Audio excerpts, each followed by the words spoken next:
nicest things that someone once said to me. Like I think we were doing one of those induction things for Mercedes-Benz when I started working with them, and she said to me, she turned back and she said to me, "It's so nice to like partner up with someone who we feel is actually part of us." And I was like, "Oh, what do you mean?" Because I was like, "Oh, you know what?" Yeah. And she was like, no. Like every time we feel like we have to induct people, that's why there are these orientation things where you have to school people about like, this is what the brand means and blah, blah. And we are finding out from you that you already live the brand, you already understand what it's about. And it's just so nice. It's almost like we're sitting at a dinner party and no one needs to keep being explained the jokes. And I was like, oh, that's interesting. So that for every brand I work with, I shouldn't need them to explain the joke. Hey guys, welcome to a brand new episode of the A1 with Moyin, and we have our guest, Yay! Seth Shezi. Hello. How are you doing? I'm good. Look at me. I'm on the Moyin show. So, I mean, what else? I like that. So I'm personally excited to have you on. Oh yeah? Because I've heard about your content creation journey, but I like to hear things specifically from the person because then I just get the entirety of the experience. Cool. And so when it comes to the content creation space and lifestyle influencer in the male category, you are apparently like the one, the king, the main person. It's fine, I'll take it. I like that. And so I wanted to break down and chat about your journey. Cool. So let's start with what did you study? I studied a business science in information systems, which I clearly use on a daily basis. Right. Obviously I was born in Durban and I moved here to study at UCT. It was part of like me trying to like get as far away as possible from like my family. Was there something about Cape Town that you experienced prior? So for me, we came on holiday. And I was like, oh, is this Africa? But like, what was it though for you? I think it's not a tangible thing sometimes to experience, but I just got here and I was like, this city is just different. Yeah. It's amazing. Yeah. And I just somehow want to be part of it. I don't know why. I don't even think I knew why I was like, no, I'm not going to go study in the US. I'm going to come to Cape Town. I can't put a specific thing on it. But I just felt like this is where I needed to be. Nice. I think for me, by the time I came here, I'd been to Cape Town several times with family holidays and stuff, but I'd never been to Europe at that point.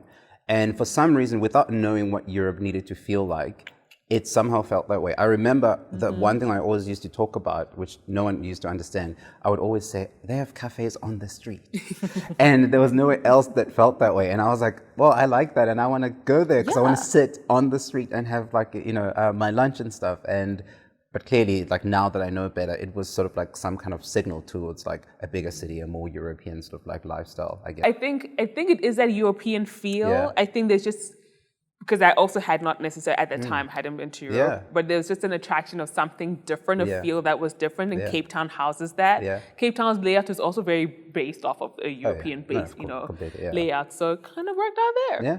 Here you are, you decide you're going to come to Cape Town, you don't really have the support necessarily. I mean, you have the support, but you don't have like the fullness sometimes. Yeah, and they just didn't understand. I mean, like it goes even before that. What I actually wanted to study, again, which is funny because it's come full circle, I wanted to do marketing. And like, I'm going to try to say this without getting emotional because for some reason, even all the time, it still makes me, like, I remember telling my parents this and they both looked at me. And this was after I'd received my mock matric exam, so in September, and I'd gotten like all A's and stuff. And they looked at me with genuine confusion. You want to get these marks and then go write jingles when you finish studying. And I remember how hard that felt, like jingles, like studying marketing was just basically going to amount to you just writing like, hey. Wow. And so then I was like, okay, cool. And I never brought it up again.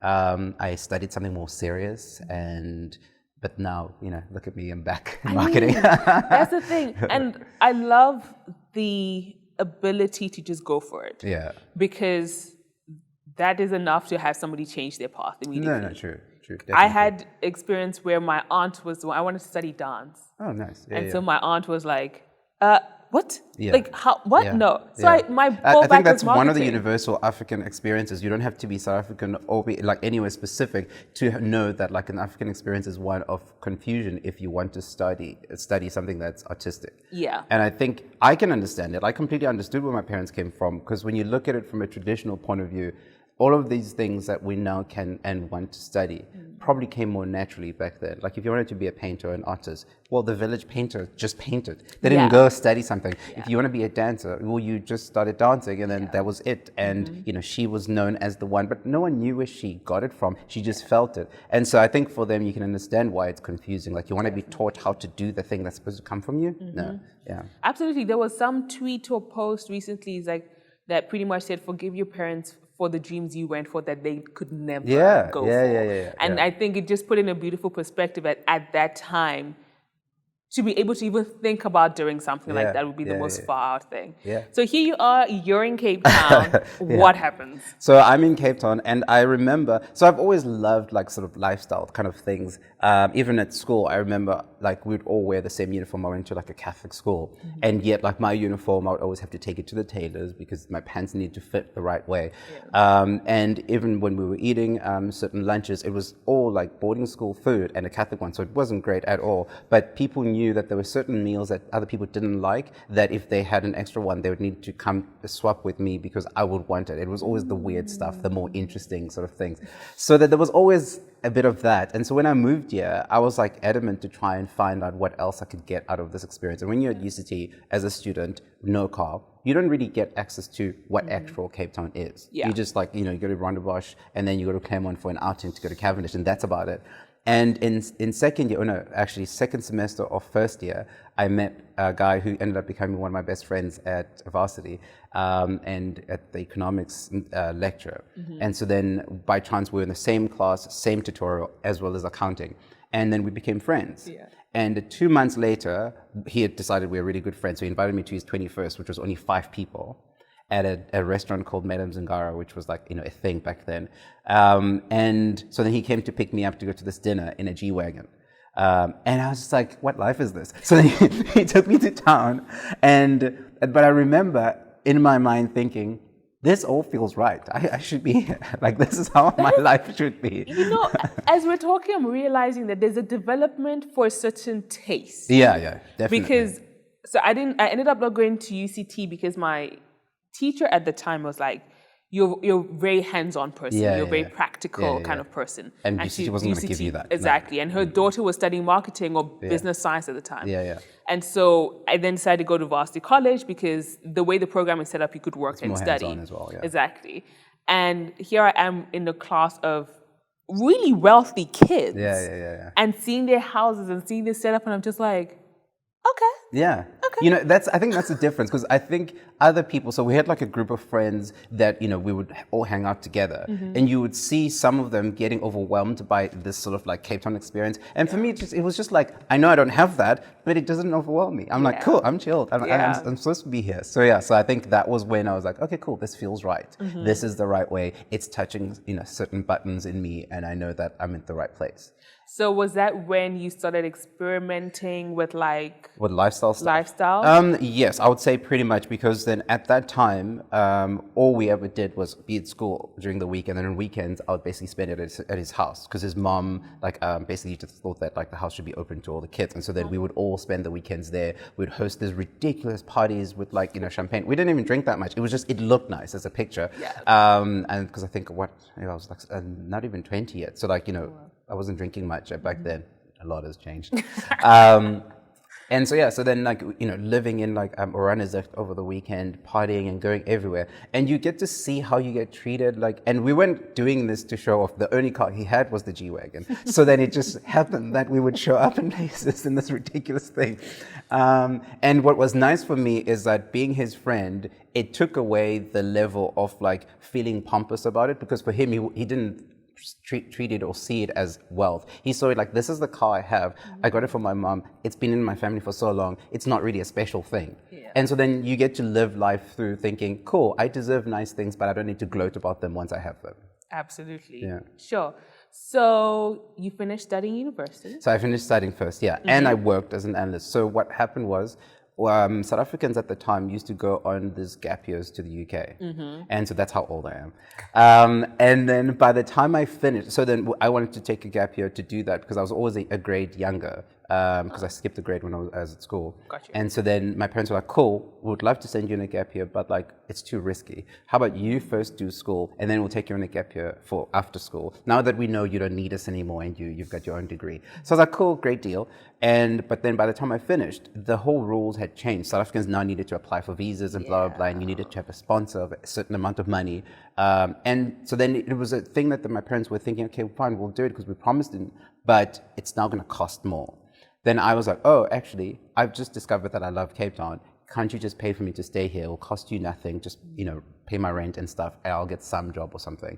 And so then they agreed. So I did that. So then I moved to town.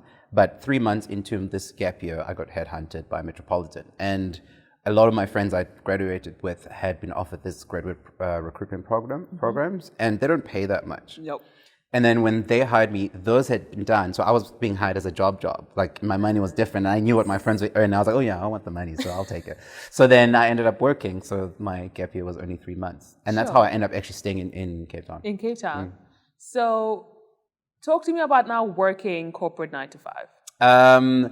It was, for me, like from the start, it was always a means to an end. So yeah, I knew that I wanted to do well and be very good at it because I think it meant something, like to be young and successful, and it meant that it would also make my family proud. Those are sort of like the intangible things that I knew I would gain from it.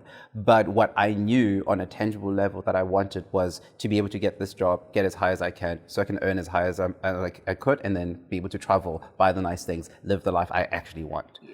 And then so I did that. And even at work, you ask any colleague that I ever worked with, they remember that I was the guy who always turned up, slightly late. But always well dressed. I would always, cause a bit of havoc every time I'd show up at the office, which was nice.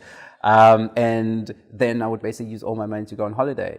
And I was like the person that everyone would refer to, like, oh, I'm planning a holiday. I'm taking my wife for a honeymoon. We're going to Paris. Where did you go? And then people would like do the exact trips. And I used to love that so much. Because at the time, I think the internet, again, my age, the internet wasn't like an easy thing and an accessible thing for everyone the way it is today. So people needed to ask someone, like, did you go there? Was it as nice as it looks on here?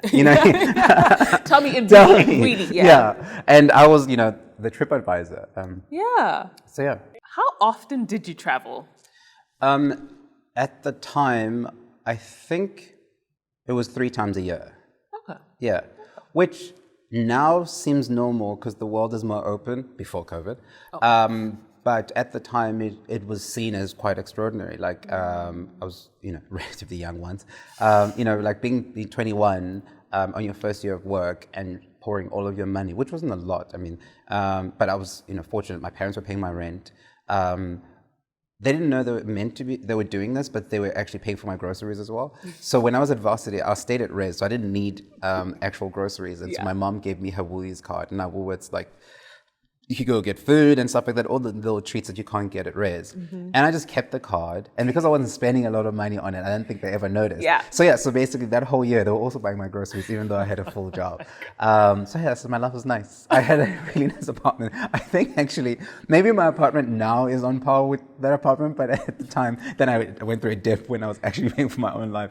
But yeah, it was like a really nice... So it was a good amount, comfortable time. No, it was a great time. It was a great time. And it was like a good time to basically get ruined by life and having expectations that this is what life is supposed to be. And then one day you're like, oh, actually, no, it isn't. It's hard to make all this money. Yeah.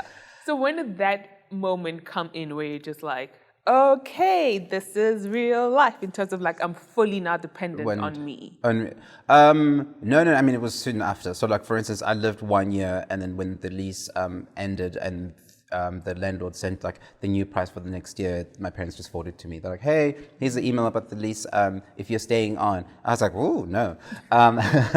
So then I moved and I moved out. I moved to Greenpoint and I got a place, which was quite brave of me. Like I got a place with 3 bedrooms, so I had to get other people to rent from me and stuff because I still wanted a nice place. So now I was like, well, I'm going to get people to help me with my rent.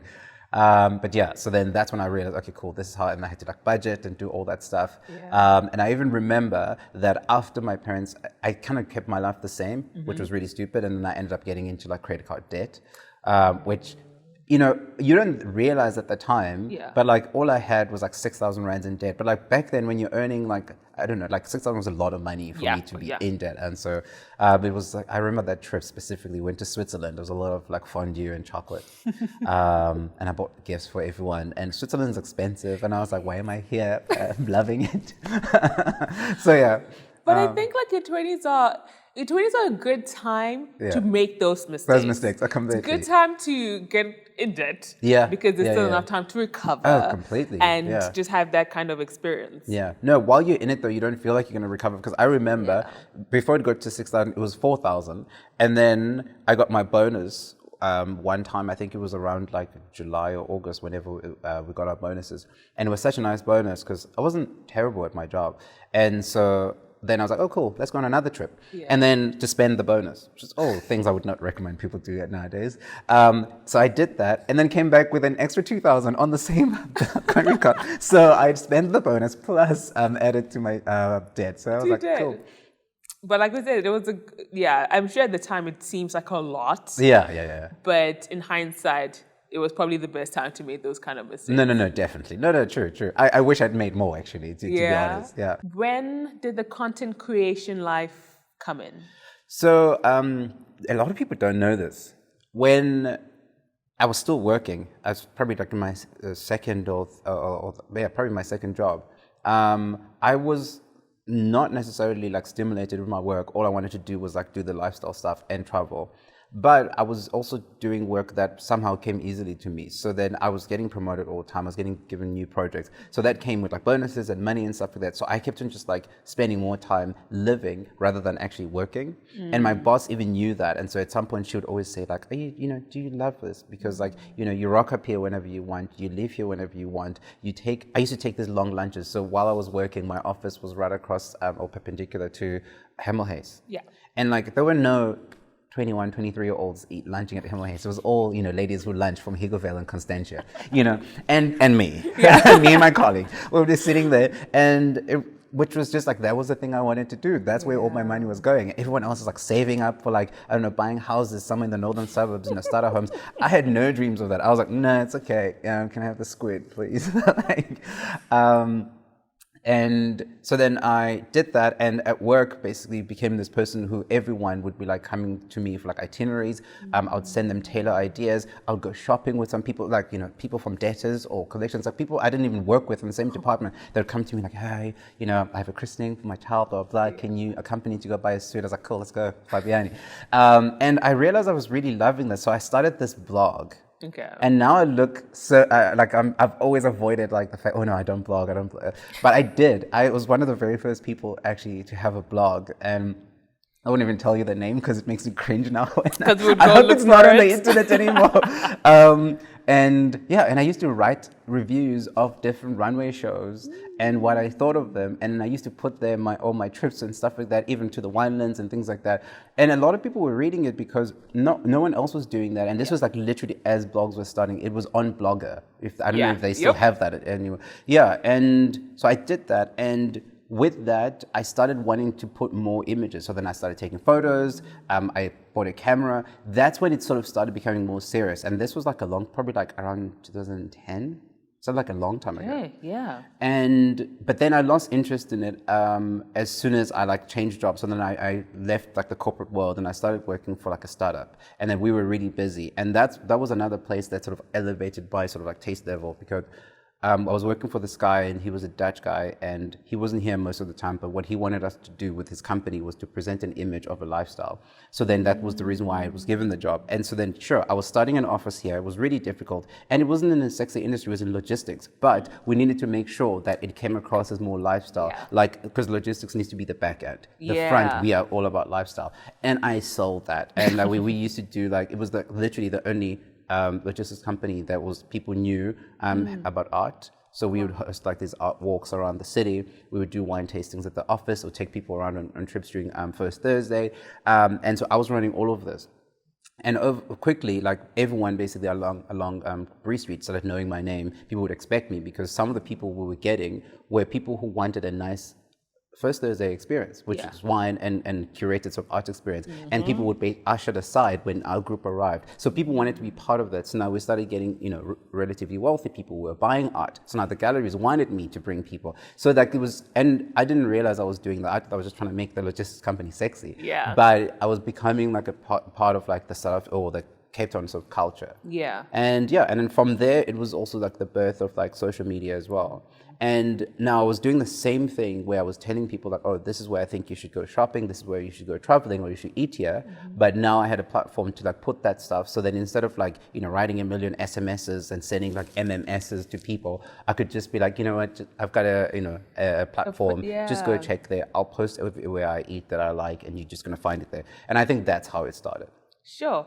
So you were really fully ingrained in lifestyle, not only in the appearance and presentation, rather, not appearance, but in the presentation of it. Yeah. And then also seeing its actual effects with people now buying art, which is not oftentimes a cheap product. Completely. And so now you start on Instagram. Yeah. Where's that moment when you decide to become a full-time? Oh, that time came much later. So like in the beginning, I literally was doing it because I think even my account was private for like a while, because I thought I was just doing it for my friends and family and colleagues. Yeah. And that was it. That's who wanted my opinion. So then that's who I was technically influencing at the time. Yeah. And then at some point, I think it started occurring to me that, oh, cool, if I have my account public, then even more people will actually get to see this stuff so that I don't have to hog this information. And then I made it public. And from me making it public, I think I basically gained like 1,000 or like maybe 2,000 followers like within like 6 or 8 months. It doesn't seem like a lot nowadays. No, but back like, then, that was a lot. That's the thing. Yes, don't worry. I get that. Yeah, and the nice thing is like I wasn't chasing that. So I just thought for me like, oh cool, I need to like post so that people get to know what's happening. So at the core of it had the right idea. So I think nowadays like things about how you post, they've changed. It's all become so inward. It's like, do I look good? Like, yeah, cool, I look fire. Yeah, let's post this. Whereas back then it was like, cool, like is someone gonna actually gain something from this? Like, oh, let's do this. It was slightly naive, and that's why I was saying to you, I was less conscious or maybe less intentional about doing it in the beginning, because I was just doing it, going with it, not knowing, because I didn't know what it was going to lead to. And I think influencing or working full-time as that was not even part of anything anyone thought about. So I had a job. I was so lucky and happy that I had a job that actually was more lifestyle than, the crunching numbers stuff. So for me, that was the focus. And then I was getting to live around that. And so, yeah, it was just more organic, I guess. Yeah. Yeah. I think people forget now how young the influencer world is. Because I started YouTube in 2015. Yes, that's quite a while ago. Oh no, that was early. Like really early. Yeah. But we didn't start it because I wanted to become a YouTuber. I just wanted to try my hand at getting some experience with TV presenting. Yeah. And so so I completely understand where you're just like, it was just an offering that I enjoyed doing, and it wasn't something that I even thought could be a possible job. No, exactly. So when did the realization of, okay. So basically in like a very like I don't know, like it's in a no certain way, like I almost got fired from my job. So like I was working now for a logistics company, and again, it was like one of those things where it came naturally. So I was always surprisingly good at the jobs I did, as much as I didn't necessarily care about them. And I was like doing really well. And so I was again getting all these bonuses. So we're going on these like, the trips had become lavish at this point, as I was always traveling with my best friend. And I remember this one year, I think it was 2017. It was a good year. The bonuses were nice. Yeah. And I was traveling a lot. Like I went to New Mexico. Also, it was leading up to the opening of Zeitsmokke. And I was the contributing editor for Wanted magazine at the time. And they sort of like, I met them and I was like, oh, this could be a nice way to actually make sure that Wanted gets a lot of the exclusive stories about Zeitsmokke. So then I did it all as myself, but then I knew that I was going to funnel it all there. So I was doing interviews with Jochen Zeitz of Zeitsmokke. So then I went to, his place in New Mexico. And then I went to his place in LA. and in Kenya as well for like a conference, and I got to speak about like the value of like personal branding and what art means to young people and stuff. So I was like traveling a lot, but like if you have a full-time job, this requires you to take leave. Okay, so I was taking leave like every 2 weeks. I was off. And my boss is like, and then you're out, but then you're in. Yeah, and then but I couldn't be fired per se because I was doing so well. So I was like the star performer, but then she was just done with me. She was like, "What? Like you don't even work here." And then I think that same year I got invited to go to Italy for Venice Biennale, and then so I came to her and I was like, "Now listen."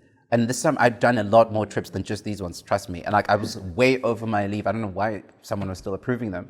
I come to her, I'm like, "Listen, I've been invited to this thing." And she's like, "Oh, that's amazing. When?" I'm like, "Oh, it's in 2 weeks."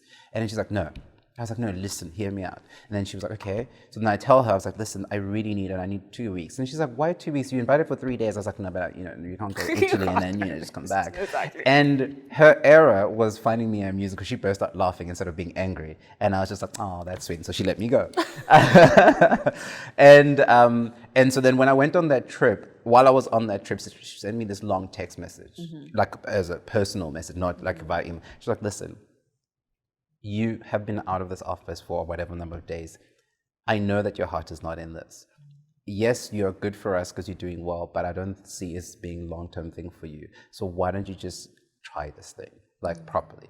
And I was like, money, blah, blah, and stuff like that. Anyway, but I remember that text hit so hard, so much so that I knew that when I got back from that trip, went to the Amalfi Coast, still one of the best trips I've ever been on.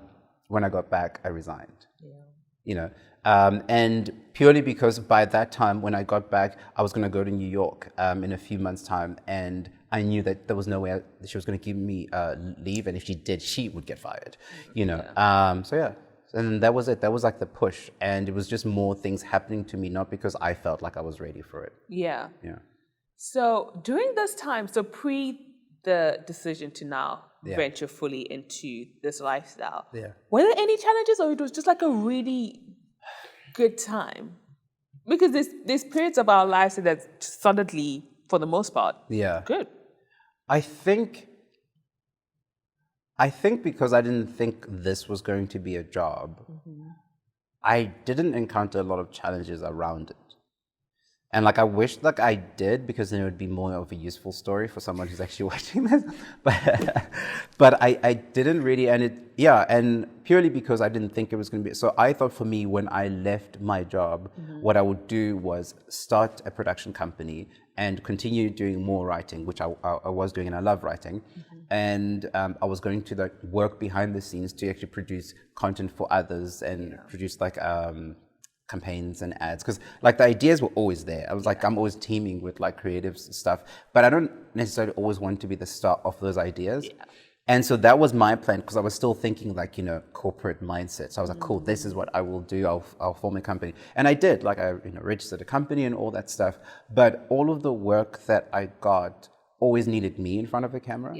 And so much so that up until probably like last year, I hadn't really actually done anything that didn't involve me in it. And so since last year, I've started like being able to sort of like then have a say and be like more on the creative director side and not be the star of the thing, which I love, because I just feel like, I can't be the thing for everything. Absolutely. But it was also just by chance that like that's what it happened. And so I didn't face any struggles. I think the biggest struggle that I faced was possibly in the beginning, not knowing my worth enough. And sort of not realizing that a lot of the companies that had been nice to me up to a certain point, when I still had my salary and didn't think about it as much, were basically exploiting me. Like, because I should have been paying for it, the amount of coverage I was giving them, and also how authentic it was, because I was doing it from that naive perspective. And that's a priceless amount of like an endorsement. And I think a lot of people, when you're starting out, you don't realize that. So when did you start working on putting monetary value on what you were offering? So that came quite early on. Even before I left my job, I used to go to, you remember Jenna MacArthur? Oh, yeah. So I used to go a lot to her events because they were really nice. She had stemless glasses. I mean, anyone's going to serve you wine in a stemless glass. I'm like, I'm done. And she came to me and she was like, hey, Olkaki wants to do a bunch of shirts with you because, like, we've given you some and you always look really nice in them. So would you be keen? I was like, yeah, sure, whatever. Thinking, cool, send me shirts and then I'll wear them if I need to go to the office or whatever. Yeah. And then she's like, cool, so how much would you charge? And I was like, they're paying me for it?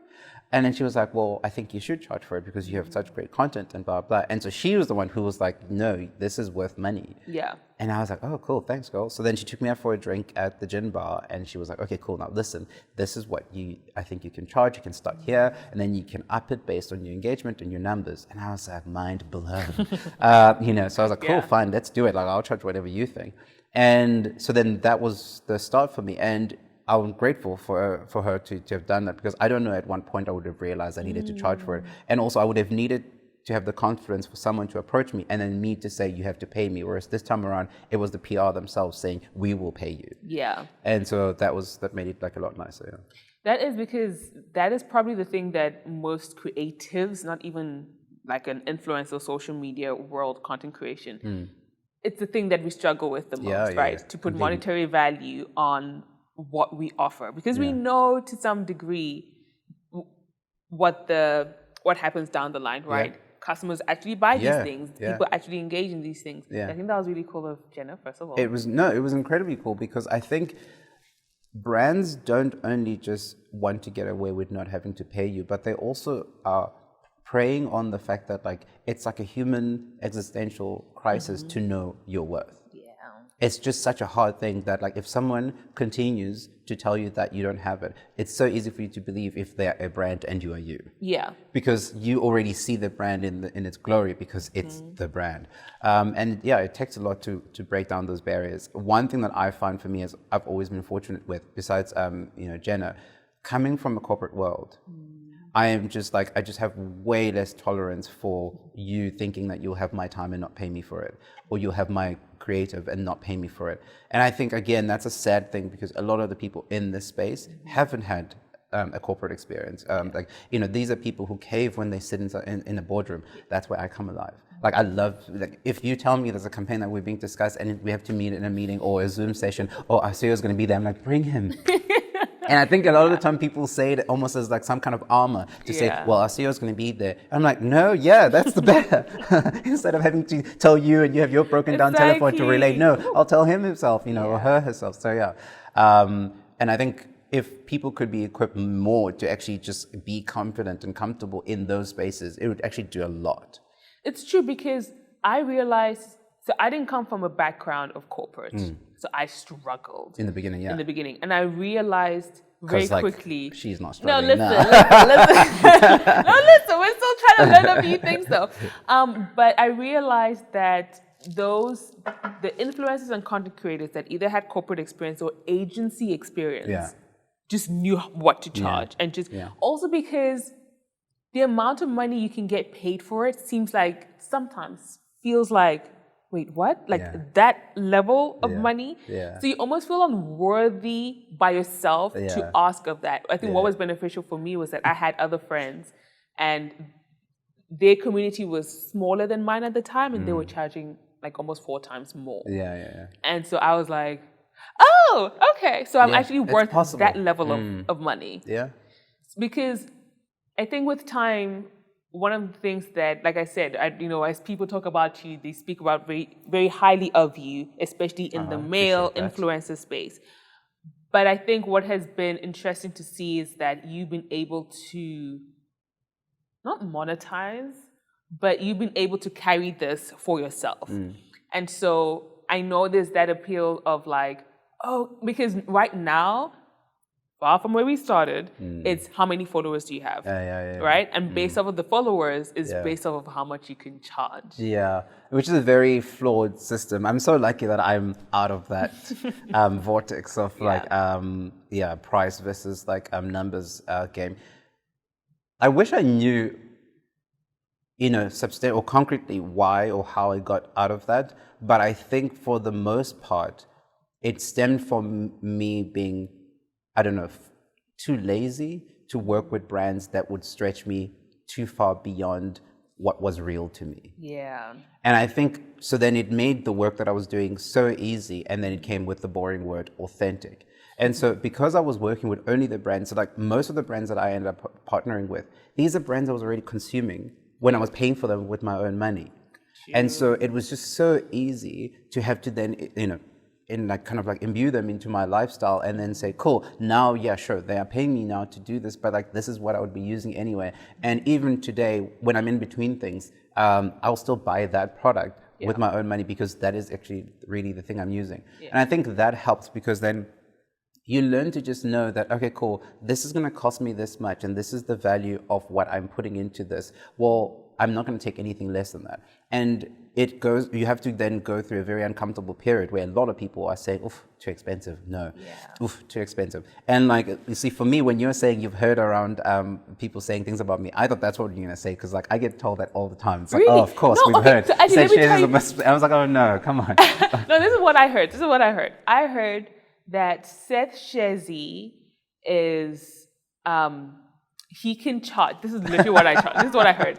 Seth Shezi can charge, can get paid as much as Maps Maponyane. Oh, okay. So that's what I heard, right? Yeah. And then because it was within a conversation about how to charge your work. Yeah. And so she was making an example of like, okay, cool. It's not necessarily about just the numbers. There's other things involved in it. Yeah. And so I was like, okay, and I'm thinking, that makes sense. And which I think it shouldn't. Like a million, I think he has a million and like I've got 20. Exactly, right? And so even those who were attending were like, make that make sense. No, I know. Like, make that make sense. I Now know. hearing, I think even the way you became one makes a lot of sense. Okay. Like I already got in trouble one time. I think it was 3 years ago. GQ did this article, and I don't even know why it was important. I think it was the top 10 most paid influencers in the country. Oh, really? I remember who it was, or was it Cosmo? It was like a publication, and then all of them happened to be, I think, girls except 2 guys. Yeah. And the 2 guys were me and Maps. And I was just like, you've just put me in a top 10 of the people. And So what do you expect people to say about me? I don't, it's uncomfortable for that. I don't want, no. Well, the thing is that I think more than anything, so this is also not what I heard, but what the justification was, right? Was that firstly, you are in a space where you create high-end content.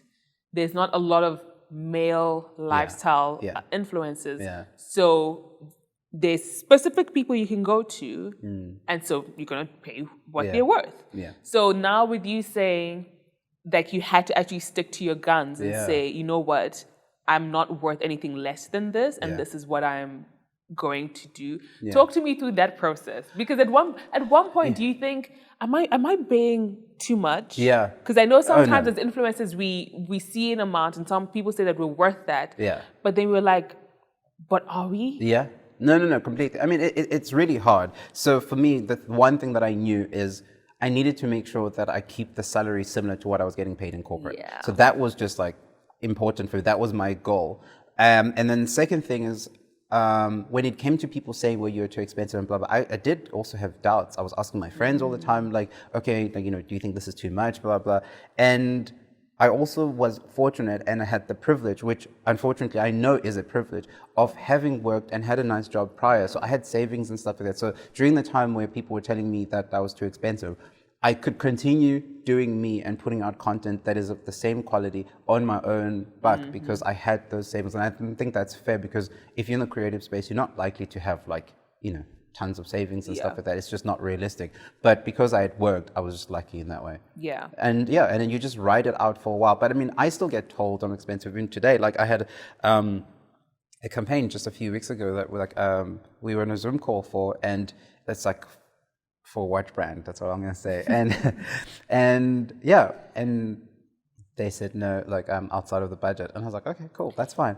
And then they sent another email, really apologizing the fact that they couldn't work with me because of out of budget, but they really want to. I was like, I've already said it's fine. I was like, what are you hoping that I'm gonna say no? No, it's fine next time. And so like one of the lines I said was like, no, please don't stress. I will accept. Well, I will always get the campaigns that are meant for me at the time that they're meant for me.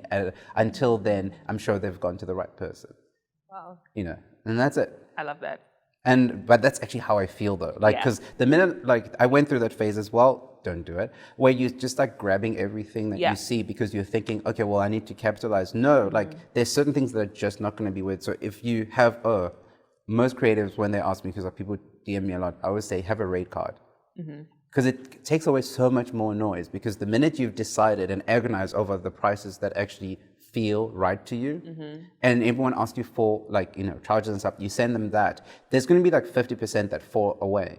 Can you imagine if you didn't and you wanted to try and like earn all of those? You'd be sitting there changing your rates, halving them. Now you end up basically working like 24 hours a day, getting paid like peanuts for that one, the right amount there, the peanuts there, and you just scattered all the time. And that's how you can basically reduce or like almost like diminish your value and your brand and what you stand for and your level of authority. I think the backbone to turn away, or the mindset, whichever one, to turn away what isn't for you because they don't reach the level that you're currently on. I feel like that takes some time and some experience, right? Because it's a tool, it's a skill or a mindset that you really do have to develop. Otherwise, like you said, you will get taken advantage of really quickly. And so I guess one thing I've seen about you is that you're able to keep brand relationships. Okay. Well, that's a nice thing to hear, because I always think of myself being like so socially awkward. Like I don't do, you know, like that networking thing, or like where you massage people. Like when you go into a Zoom call, I want the meeting to start. Like I'm like, cool, I'm here now, let's all start. People ask each other about the weather, how your kids are doing. And I'm like, I'm so ill-equipped with stuff like that, and I always think, oh no, I'm so terrible with this. Like, how do I keep relationships? Because I can't do that. So I'm just not good at massaging people. But I think the product speaks for itself, right? So we're going to keep coming back. And so, like, there's certain brands that if I think of Seth Shezi, these are the brands I think about, right? And continually. And if I go into like your Instagram, there's probably some paid link. You know what I mean? Because and I think because so many creators are so scared to say, no, this is my worth, and I know I can deliver this to this level. That's why it feels like, you know, like you said, just grab anything. That being said, I'm still a creative, so I still have moments of like self-doubt and stuff like that. Like, especially when you like, you know, get like a really big campaign or a really big brand, and you know deep down what you'd like to produce. It's always nerve-wracking, and I think the day that you are just like so, you know, laissez-faire about it, it would probably be the day that you start going downhill, because you should always still be like anxious enough to want to create. Like it's like every artist, once they finish a painting, the next one is not going to be a lot easier just because the last one was a huge success. So I like to think of it that way. So so I still doubt it. So then let people think that like I wake up and I'm like, today I'm going to shoot amazing content. But also, no, what I want people, I think, to also get out of this is that you're not a newbie in this game. No. Right? No, and so even if it's just your experience that they're paying for, that still comes with a certain level of, completely. You know, and so that's why when someone says, okay, but he has 20,000 followers, hearing now the story of like, no, but I'm well-traveled. I know what I'm talking about with certain experiences. I know art, I know lifestyle. There's a richness to the knowledge that comes with that price tag. So I wanted, sorry. No, please. I was going to say, one of the nicest things that someone once said to me, like I think we were doing like one of those induction things for Mercedes-Benz when I started working with them, and she said to me, she turned back and she said to me, it's so nice to like partner up with someone who we feel is actually part of us. And I was like, oh, what do you mean? Because I was like, oh, you know, what? And they're actually was like, no. Like every time we feel like we have to induct people, that's why there are these orientation things where you have to school people about like, this is what the brand means and blah, blah. And we are finding out from you that you already live the brand, you already understand what it's about. And it's just so nice. It's almost like we're sitting at a dinner party and no one needs to keep being explained the jokes. And I was like, oh, that's interesting. So that for every brand I work with, I shouldn't need them to explain the joke. Wow. Because then at least it's authentic and it's real. I wish we could find another word for authentic. I know. You know when a word is so true to what it is? But it's so overused. Yeah, definitely. And I think that's what I've learned now, hearing your stories, that this wasn't This wasn't okay, cool, I've been able to get some money. Now let me live this brand. This is something that has been part of the culture for over a decade. More. And so now it's just like, okay, cool, in that format, it was through corporate. In this format, it's through content. What would you say was maybe within the content creation world now? Were there areas that you were like, oh, I struggled here? I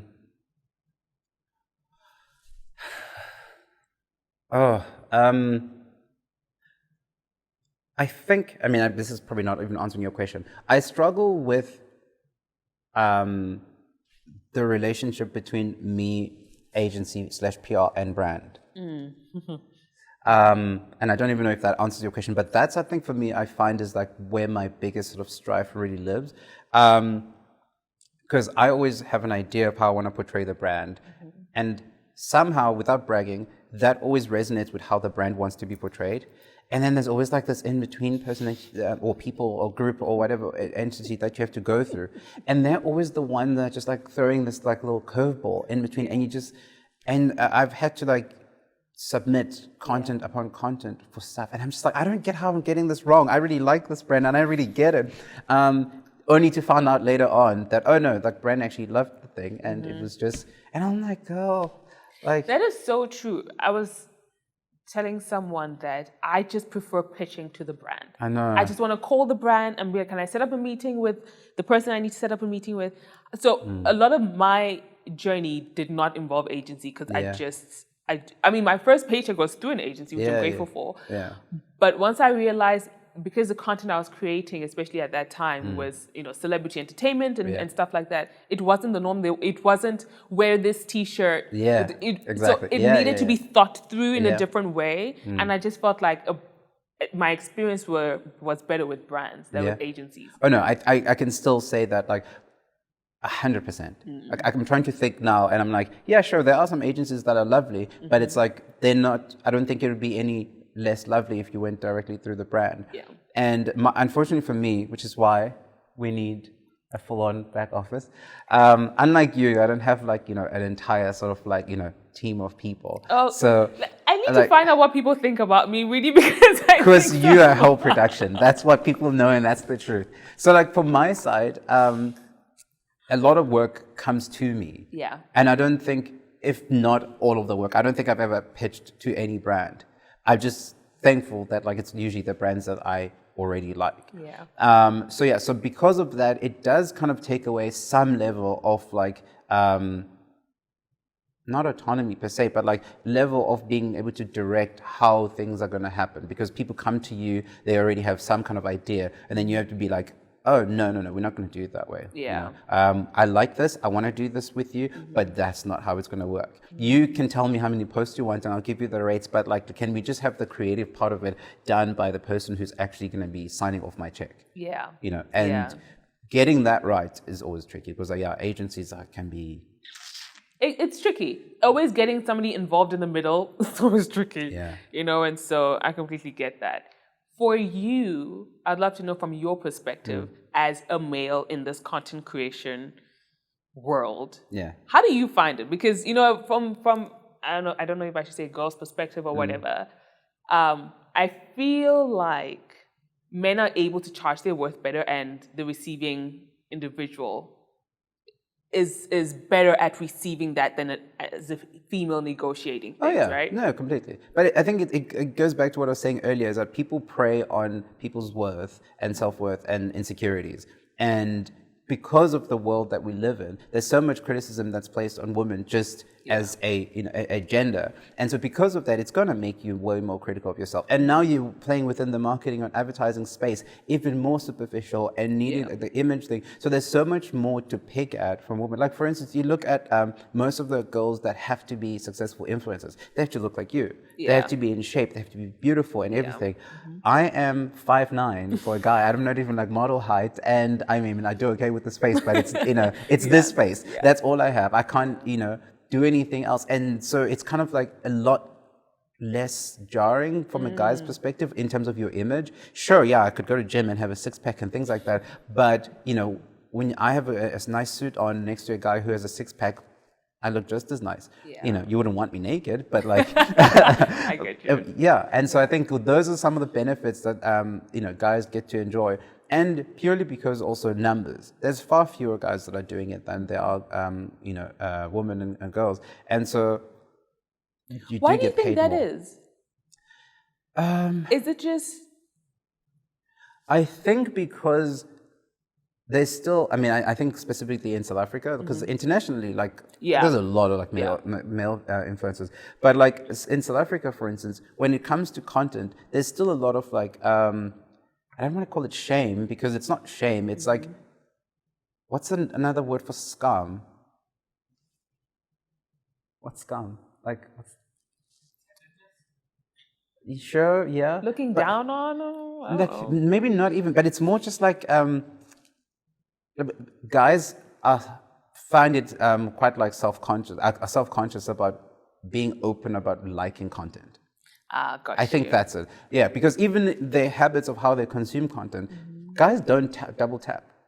Even if they follow you and they like the stuff you're doing. Like you go like to like a guy's page and they'll show you their saved images. It's all images of you, but they've never liked a thing. You're like, I didn't even know you followed me. You know what I mean? So I think guys have an issue with that, with showing those like overt endorsement because now you like content because it's seen as something that's more female centric. And I think that's just specifically like a South African or maybe like an African like issue.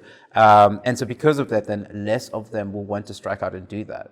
I mean, even for me, like within my family, when I started doing this, like a lot of like aunts and cousins didn't understand. They're like, you're going to leave that job to be a model. I'm like, it's not a model.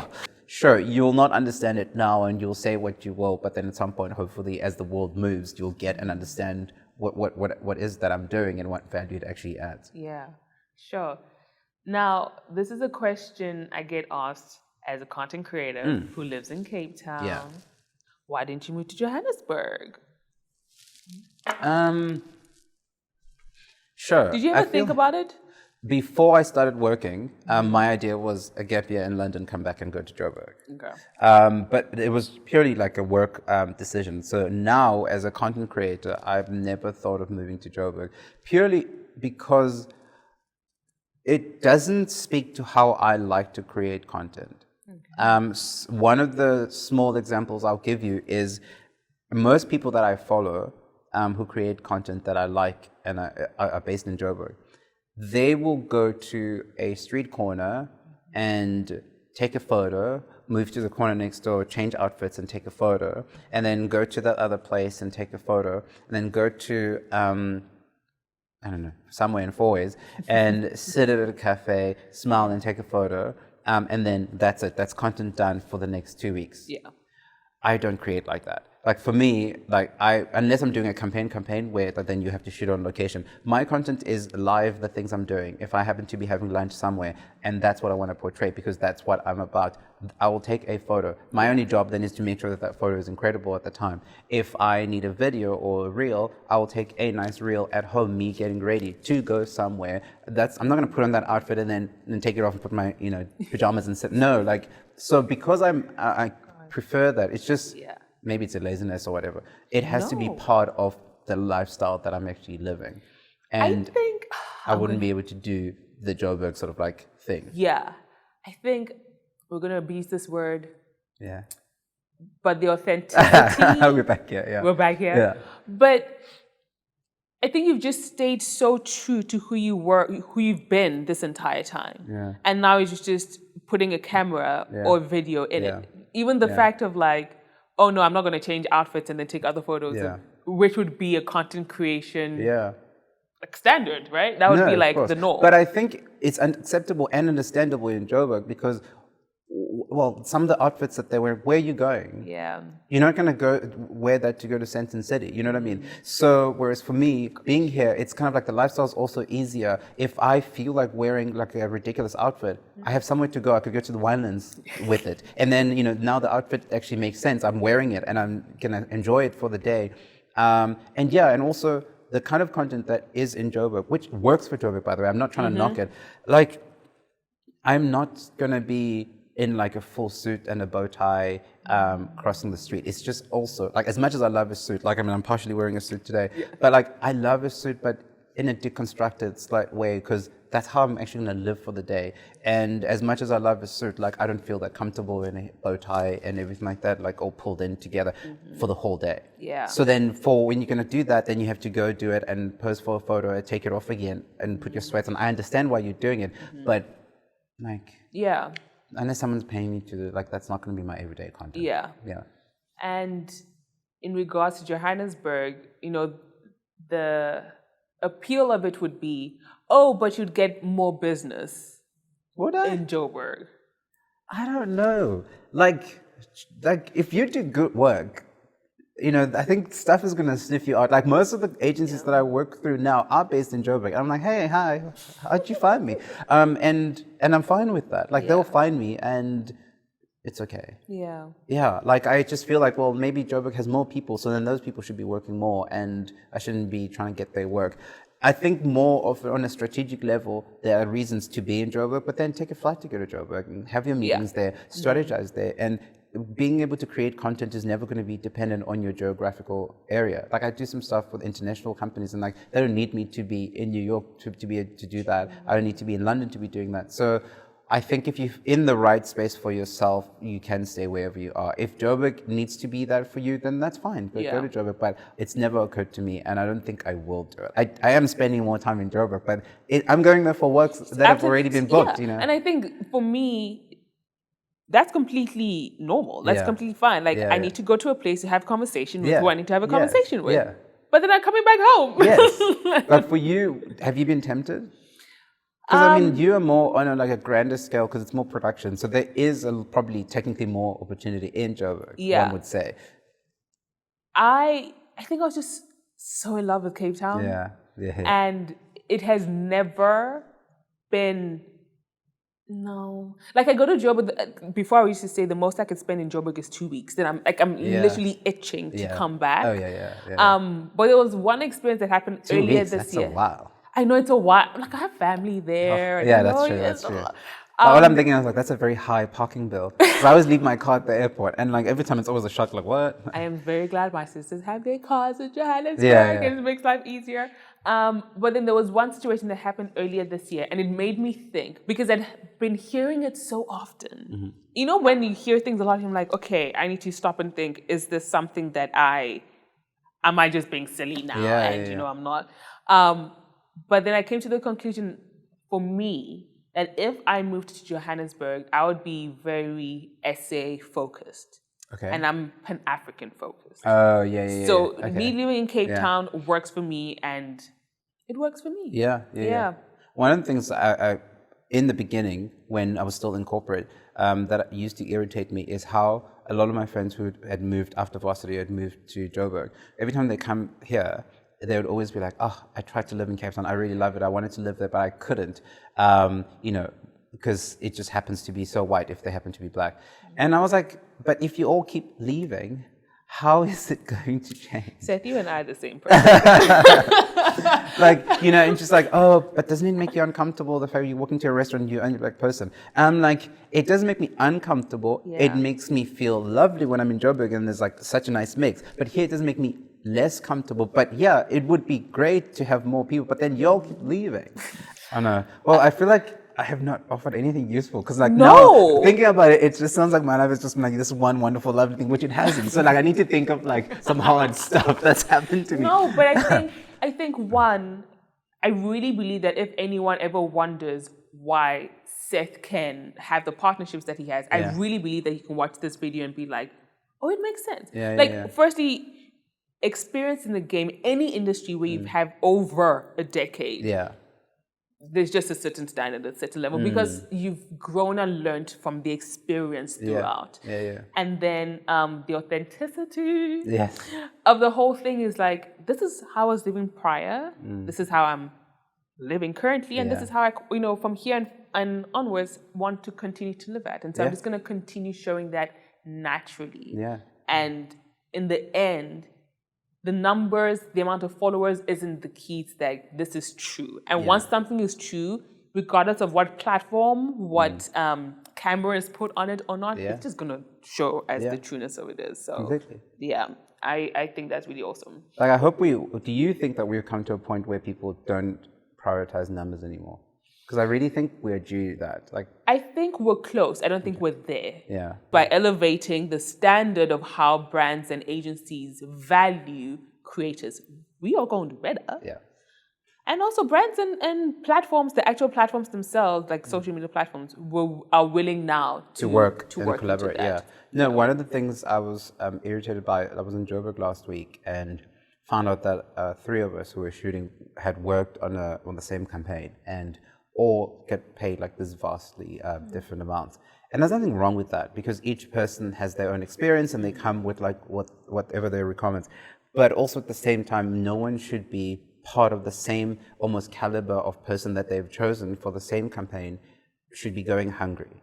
Like it shouldn't be getting to that point where the disparity is so drastic. And I'm just like, no, like it doesn't even feel good for the one who's getting paid a lot of money because it's just like, okay, well, can it just be a little bit fair? And I feel like maybe there needs to be a lot more openness amongst the content creators because everyone is always like hogging their like rates and keeping their price unless Cosmo publishes your earnings. But like honestly, and it's a little bit self-defeating because then by us not sharing what we are worth and what we should be charging and stuff like that, then there's never a standard, and then it means that then agencies or brands can prey on that. Not that we're trying to say that they're bad people, but at the same time, like if I was on the brand side, you need to get the most for the least amount of money. It's like that's just economics. So but at the same time, we need to band together. I'm not saying we should all be like all kumbaya and stuff like that, because I'm terrible with that stuff. I always like say to people, make sure when you start in this industry, you form a sense of community, have people you can rely on. Meanwhile, I'm like, I don't even like, I don't actually like, I just like do my own life. I like, I don't even hang out with people from the industry. I still have my old friends from like just varsity or from corporate world. So but I know that that's not the thing to do. It works for me, but like the thing to do is to have a sense of community, and because those people, at least you form like a tribe with them, and then you help each other. If I were to do it again and actually do it more intentionally and not fall into it, I would have done it that way. It's so crucial. I did a talk with because it's obviously now this new wave of creators with TikTok. And I did a masterclass with them over the weekend, and I was like, you're really important to each other. Like as much because now TikTok is this platform and people don't know how to charge for it. They just like, wait, what? I have all these followers. Now you tell me I can make money from it. And but now, can you tell them how much? So I only worked once with TikTok. They just told me how much they had, and it happened to align. So I was like, but I didn't know that they were actually full on enough to like you can actually charge, send rates, and all that stuff. As a TikToker, I mean, in the past month we've interviewed because we did collaboration with them. One dude is 8 million followers. They're 1 million, 1 million, 1 million. One is a doctor who just got the opportunity to work with WHO because of his TikTok. So what, were these people busy the day that they came to me? No. I have 300 followers on TikTok. I have nothing. Because I don't use TikTok. Can you see me like a TikTok? Can you see me like I'm useless? I can't dance or sing. 2 things I enjoy thoroughly, but I'm bad at them. So no. I have no followers, and I am not surprised why I don't have any followers. But they came to me and I was like, oh, do something, we'll pay you. I was like, thanks, sure. Yeah, they were trying to get, I think because they realized the brands were like, wait, what? Now you want us to pay money? I don't understand. So they had to bring almost the reputable content creators over to the platform to be like, this is worth being here. I'm the reputable content? And now I just found out that, I don't know if you know this, there's this huge conference called VidCon. No. Okay, great. YouTube used to be the headline sponsor. Yeah. It's officially TikTok. Oh, amazing. So they're putting in a ton of money. Are you big on TikTok? I wasn't. After a lot of these interviews, cool. It's how many followers do you have now? Strategy. So we literally only started with this campaign. So just 1,000. Oh, just 1,000. No. Well, are you also, but are you like, No, I'm putting these conversations on. Okay, so we're putting these conversations on. But I was trying to figure out, because I just don't want to just be on a platform. Right? I was trying to figure out what do I want to do with this platform. Yeah, of course. And so I realized, okay, cool. The content creation, like the interviews and stuff, they do well. It's now learning the platform and learning what works and things like that. And then just going fully into it. But it's been extremely insightful, I'm not going to lie. Nice. Yeah. No, we should talk about this because like I'm honestly useless at TikTok. I know nothing. Yeah.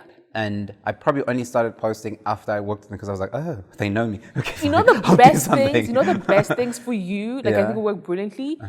Is really take them along a journey. Okay. They like literally like an experience. Like, oh my gosh, I'm going to go do this again. They're so hungry to experience things. Also because a lot of it was during COVID. But I hate watching those things. You know, those things are like, whatever. Wait for part 2. I never go to part 2. So like, I can't be also a perpetrator of the same content. No, but like, you don't have to do it in a part 2. Okay. But they can know that when they're coming to you, they'll every get the full TikTok story. is a story of an experience. There you go. You should be like a content producer for other people. Listen, we need to talk after this. Yes, definitely. No, honestly. Sid, I'm sure this conversation is so long. I better How long start has it wrapping been going it up. for? Shit. Yeah, Sorry, everyone. It is like, yeah, we gotta end this now. Shame. I hope we answered some questions. Like, I feel like I was just having a chat with you because I haven't seen you forever. Like, and I'm only towards the end. I'm busy thinking, will anyone learn anything from this? I think you dropped. Look at Jerry's like, yeah. I think you've dropped so many gems. But I think what I'm excited also for people to see is that this is a journey. It's been a journey. You've been true to this journey for a long time. And so if anybody ever questions, anyone ever questions your mind, just send them this video. Yeah, no, this video will be there like, you go, exactly. Yeah. Just watch this. It's like, Seth Shezi is so expensive. Have you seen But this that's video? the thing, also because, oh God, we can talk about this forever. But also because I feel like what people's, in their mindset, what influencers should get paid versus the amount of output that they really get through influencers, it still needs to level out. True. So expensive, what people see as expensive will probably be what the norm should be to some degree. No, I definitely think so. Yeah. Because like the nicest thing for me, it even just makes me feel good. If I get paid my rates, then I get to pay my photographers the nice amount. Then you get to pay, I suppose I don't work my months because I do all my edits myself, but like I'm a lot nicer with what I can produce. I'll buy nicer things to like, you know, if you're doing like a drinks thing, then you'll buy like proper nice glasses. Like just the whole thing comes to the level instead of you now paying me nothing and then I'm like piecemealing the bloody thing together. Yeah. Sorry for swearing. You know? Yeah, absolutely. But gosh, thank you, Seth. Let's end, yeah. It's been such an informative, I think, conversation more than anything. Thank you. And thank you so much for your time. I really No, appreciate it. geez, thank you.